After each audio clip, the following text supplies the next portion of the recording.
right, so I just want to go into a little more detail about assignment 2. So hopefully you've completed assignment 1 and you've got your list of potential stories as best you could do.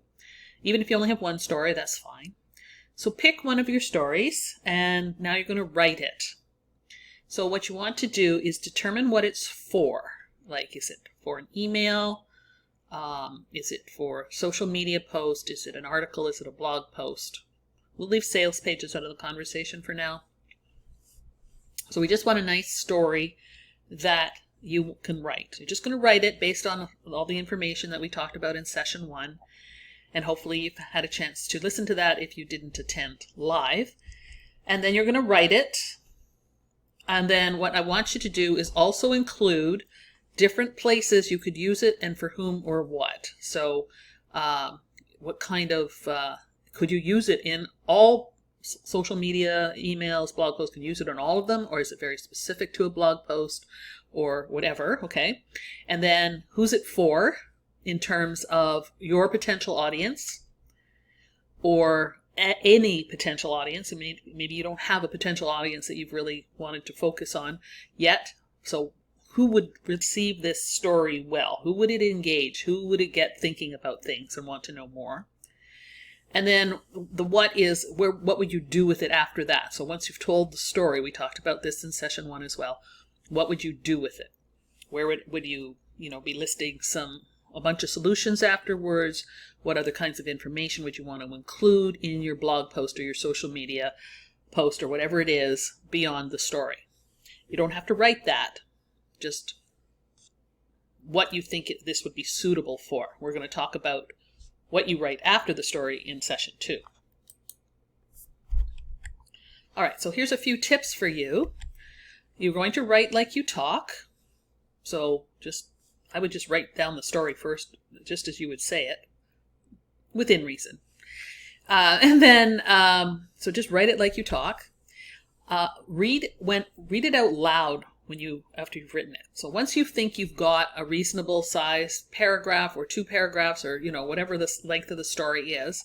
And again, when I say paragraph, I don't really mean, you're not going to write a paragraph because we also said to write in 1 or 2 sentence paragraphs only. And, but when you have a section done, read it out loud and see how it sounds. It's the only way you're going to be able to assess how it reads to the reader. The longer you just are reading it, the more you're not going to see what it says or doesn't say, because you know what you intended to say. And that tends to be what you read when you read it. But once you read it out loud, you can often hear how it actually sounds. You want to use the punctuation to help it sound more like you talk. So that could be dashes or dots or, exclamation points here and there, not too many ever. So use punctuation as you see fit. Keeping the paragraphs short, 1 to 2 sentences makes it seem more like talking. And a key sentence would be one all by itself. So 2 sentences would be if there needs to be a little more explanation. You don't want to have a bunch of single sentences either. If you have trouble reading your sentences out loud, then reword it or divide it into 2 sentences. And be sure the reader does not think you're talking about you all the time. They need to see themselves, even if it is, sorry, I can't even read my own writing, even if it is just they like what you said. So sometimes they're going to identify exactly with what you said, right? Because it fits them and whatever their issue is or desire is. And sometimes it's just good information, or they like how it makes you sound because you sound normal, you sound empathetic, you sound good, right? And you can go between talking to them directly and then talking about yourself. If you want to make sure they feel like they're included, you can do that. You can say a sentence above your story that is directed to them before you start your story if it is in the first person, so that brings them in. So this is a very important aspect because you want them to be thinking about themselves while they're reading your words. Now, you may think your friends are helpful or your family, and so you may be tempted to take your little story example and read it to a friend or have them read it or a family member or something like that for feedback. It's a double-edged sword. So I've found it to be not very helpful at all, even friends of mine who are in the profession. So they may not have enough knowledge to give you the valuable feedback, especially about writing. Okay? So they're either going to like it or not like it. That's about the most they usually give you. Unless they're like a writer person. But then again, if they don't know our profession, they may try to give you advice that's more formal for writing in other settings and not applicable to what we do. So like I said, it's not the best kind of feedback you're going to get. If they say it's good, that may mean it is good, or it could mean it sucks and they don't know what to tell you. So if they go, oh, I love that, then it's good. Or that was fabulous, or that's great. Oh, that was so clear. Anything like that, that means it's actually good. And it doesn't mean when they say it's good, it's not good. It's just, that's also our fallback word when we really don't know what to say. So just be careful of that. Or they may not know what to say anyway. Or they may not care. That happens too. They may be thinking about, some deadline they have, or their mind could be preoccupied. So I have never found friends or family to be too helpful with these sorts of things. Now, if the feedback is simple, so if they have something simple to say, they're more likely to say so. So that's when you're starting to get something that's a little valuable.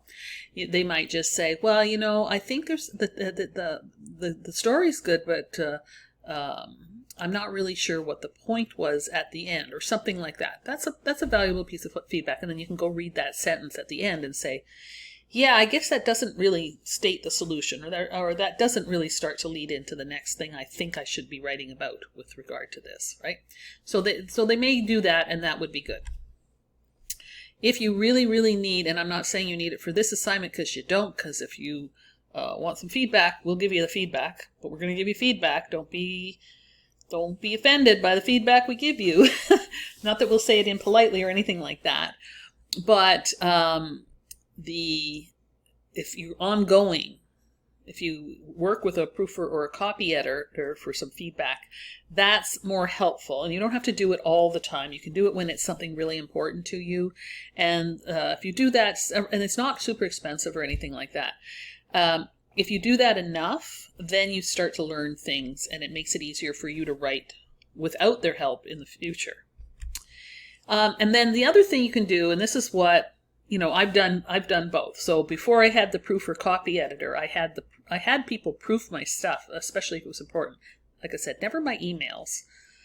But I never found the proofers did the copy editing, and that was very frustrating. So a lot of my early writing was me experimenting. And so I would say something one way, or tell a story some way, or I'd pick a story I thought was really funny or interesting or something, and I'd put it out there, and I wasn't really trying to sell anything or do anything specific. So this is before I knew much about trying to have a business online and promote programs and whatever else I do, right? I've had a website. I had about 3 at this point. And, so my articles were all over the map, and I was doing all kinds of things. So I learned a lot just from that, and then seeing when I got a response when I sent them out on an email. So you're only mainly going to get a response when you put it on a social media post or you send out an email. So a lot of times what I get is people hitting the reply button and sending me comments via the emailing me back. That's the main way my emails get any kind of, that I know that anybody actually read them and what they thought. And then social media, it's not hard to get likes, and they're not that helpful. So they liked it. Well, what did they like about that? That doesn't tell you much. It's when you start to see some comments posted, then you start to see what engaged them, because their comment sort of tells you what engagement.